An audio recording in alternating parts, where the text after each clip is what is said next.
নবীজি বলে, যে নামাজ বেশি পড়ে আল্লাহ তাআলা তার চেহারা সৌন্দর্যময় করে।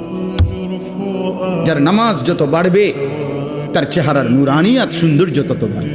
হোক না সে কালো, হোক না সে নিগ্রু, কিন্তু তার চেহারা মায়াময়। বেলাল তো ছিল কালো, আল্লাহ তাআলার কাছে দামি। আবু লাহাব তো ছিল শুধু সুন্দর না, সুন্দরের আব্বা, সুন্দরের আব্বা। আবু লাহাব শব্দের অর্থ হইল সুন্দরের বাপ। আবু লাহাব একবার টকটকিয়া সুন্দর ছিল, বেশি সুন্দর ছিল আবু লাহাব। আবু লাহাবের নাম আবু লাহাব, আব্দুল উজ্জা, ওইটা ছিল তার মূল নাম। আর আবু লাহাব তার উপাধি, মানে এত বেশি সুন্দর ছিল, টকটকে সুন্দর। অথচ সে আল্লাহ তাআলার কাছে কি পরিমাণ ঘৃণিত।